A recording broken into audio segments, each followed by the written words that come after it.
Every host has a version of the same story. The booking looked fine, 5 stars, verified ID, polite messages back and forth. The guest said it was a small group celebrating a birthday. They asked about parking for a few cars. What showed up was no small group. What followed involved the neighbors, the police, a damage assessment that ran several pages long, and a conversation with AirCover that did not go the way that the host expected.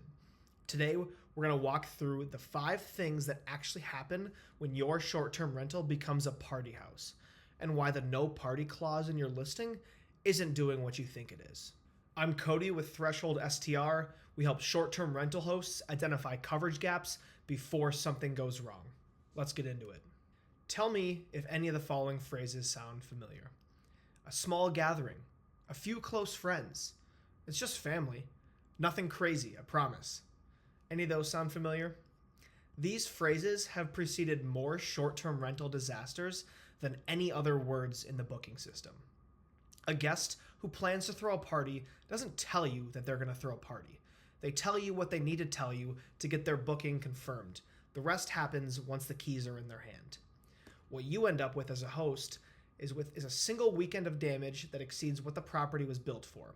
Furniture was moved and not returned maybe. Surfaces that were used in ways no surface was designed for. Plumbing fixtures that encountered a guest count that the property was never meant to support. AirCover will reimburse some of this, but not all of it. And a booking for 6 guests that produced property damage from 60 is a documentation problem that the platform takes seriously. At some point during the party, a person arrives at your property who isn't on the reservation. They're not in any Airbnb record, not screened, not verified, not accounted for in any system. They exist, and from your insurance carrier's perspective, as a third party who entered into your property in your care under circumstances you never authorized. They're also, at some point that night, lying on the deck with an injury. This is the part of the party house risk most hosts don't think about. When a registered guest is injured, the incident sits inside the framework of the booking relationship. There's a record, there are communications, and the platform is involved. When an unregistered party attendee is injured, none of that applies. They're a member of the public who is present at your property without authorization, who got hurt, and who now has a personal injury attorney who is happy to argue about who is responsible.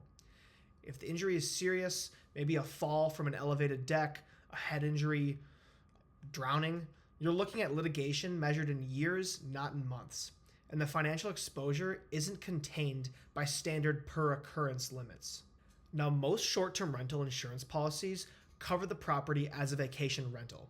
What they don't typically cover, either explicitly or by exclusion, is the property's use as an event venue. That distinction matters when a carrier investigates a large party claim and decides what happened at your property wasn't a vacation rental gone sideways. It was an organized event with a cover charge, maybe a DJ, maybe a promotion on social media, and a guest count that would require a commercial event permit in most cities. A carrier in that position can take the position that your property was operating as an unlicensed event venue that night, which falls outside the coverage framework of a vacation rental policy entirely. This isn't hypothetical. It's the coverage argument that shows up regularly in large party claims. If your property has amenities that attract events, this is worth discussing with your agent specifically. And then let's consider the police report. A police report is a permanent document. It doesn't expire, it doesn't fade, and it exists in public records that are accessible to permit boards, to city councils, HOAs, compliance offices, and insurance underwriters. When local law enforcement responds to a noise complaint at your short-term rental and produces a report, that report enters the permanent record of the address. In a lot of short-term rental markets, permits are subject to renewal, and the permit authority reviews incident history as a part of that process. 2 or 3 documented complaints in a rolling period can trigger an automatic review. A review that includes a police report from a large unauthorized gathering tends not to go the host's way. And then there's the HOA. If your property is subject to covenants restricting rentals, events, noise, or parking, a police report gives the HOA documentation to work with. and the HOA attorney who's been waiting for exactly this kind of evidence is now involved. And then there's your neighbor. Your neighbor probably wasn't at the party, but they were very much awake for it. Now they have thoughts, and they've organized those thoughts into a written complaint to the city's STR enforcement division, probably a statement to the HOA, a noise complaint on file with the police department, and a slot on the public comment agenda at the next city council meeting. They're also probably on a neighborhood app or forum describing the same event to 400 other residents. Now, the immediate damage resolves on a defined timeline. The neighbor does not. They're still going to be there next month and the next month after that. They're going to be at the permit renewal hearing and at the city council discussion of the new STR ordinance. One bad weekend can permanently change the community relationship a well-run STR depends on. And in markets where STR regulation is actively debated, the neighbor who shows up at a city council meeting is a big factor. Now let's talk about a few things a host can actually do. First, party detection technology has gotten significantly better. Noise monitors that measure decibel levels without recording audio, occupancy sensors, smart lock systems that track entry frequency. These don't prevent a party, but they do let you respond during the event instead of discovering the aftermath at checkout. Second, your pre-arrival communication matters more than the checkbox in the listing terms. A guest who knows monitoring exists and understands the consequences behaves differently than a guest who assumes the no party rule is unenforceable. And third, and this is the one that most hosts skip, read your policy. What does it cover in a party damage scenario? What's the per occurrence limit?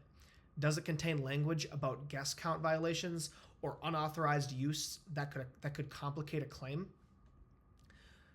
These questions have specific answers in your policy documents. Reading them before you need them is more useful than reading them when filing a claim. Now, the small gathering booking isn't going away. What can go away is the assumption that your current coverage is ready for what it might become. If your property has amenities that attract a small gathering, a pool, a fire pit, a big outdoor space, a substantial kitchen, it's worth knowing how your coverage treats events before one arrives. Our free risk score at thresholdstr.com walks you through where you actually stand. We also place short-term rental insurance for hosts who realize they have gaps. If you found this useful, please do subscribe. More videos coming. Have a great day.